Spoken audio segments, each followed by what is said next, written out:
સહિત ગ્રામજનોની બેઠક યોજાઈ હતી। લગ્ન પ્રસંગે સોના ચાંદીના દાગીના વધારે ન લેવા, ઓઢામણા પ્રથા બંધ, લગ્નમાં રસોડા સેટ અથવા તો એફડી 25 થી 51,000 કરવા, લગ્નમાં શૂટિંગ સહિત ગામમાં પત્રિકા ઉપર પણ પાબંદી લાવી, ડીજે, હલ્દી રસમ, એન્ટ્રી, ફટાકડા, આણા પ્રથા સહિતની પ્રથા ઉપર પ્રતિબંધ, સગાઈ પ્રસંગમાં 10 થી 25 માણસોએ જવું,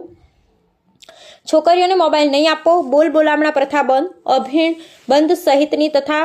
ઉપર પાબંદી, બર્થડે અઠવા ઢૂંઢ જેવા રસમોમાં શિક્ષણ કાર્યમાં પૈસા આપવા, ઢૂંઢમાં માત્ર મામાના ઘરની જ બાકી માત્ર 1100 અથવા 5100 રોકડા આપવા, વિવિધ સામાજિક રિવાજોને લઈ જાહેર કરાયું બંધારણ। અગાઉ ઠાકોર સમાજના નેતાઓ એક મંચ ઉપર આવી સમાજના બંધારણો માટે થઈ હતી ચર્ચા। આ પ્રસંગે મંચ ઉપર અરડુવાડા સરપંચ વાલજી ડુંગરાસણ, પૂર્વ સરપંચ વિક્રમજી ડીકે ઠાકોર, સામાજિક આગેવાન અને રતનપુરા યુવાન નેતા અરવિંદજી ગોહિલ ઉપસ્થિતિમાં સફળ કાર્યક્રમ રહ્યો હતો। અહેવાલ રામજીભાઈ રાયગોર, કાંકરેજ, બનાસકાંઠા। રતનપુરા ગામમાં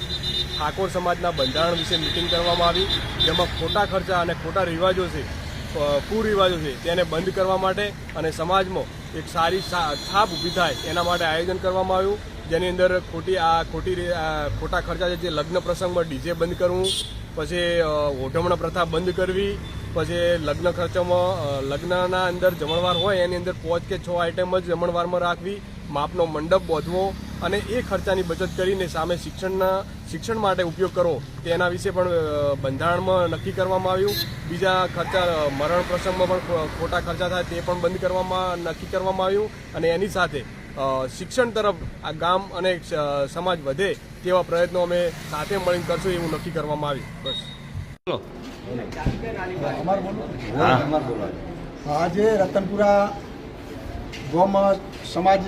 બંધારણ માટે આખું ગામ ભેગું છું, ઠાકોરો અને બીજા સમાજના હતા અને જે સમાજ બંધારણ કરે એમાં આખું સર્વે ગામ અમે 110% તૈયાર છીએ એવી અમારી ગામની દરેકની સમાજ બંધારણ માટે બધાની એવી મંજૂરી છે। આગળ સંત સેવા સદારામ બાપા આશ્રમ રતનપુરા શિયોરી અમારા આ ઠાકોર સમાજની મિટિંગ વિશે લગ્નની અંદર જે ખોટા ખર્ચાઓ થાય છે, ડીજેના મંડપના જે સોના ચાંદીના ભાવમાં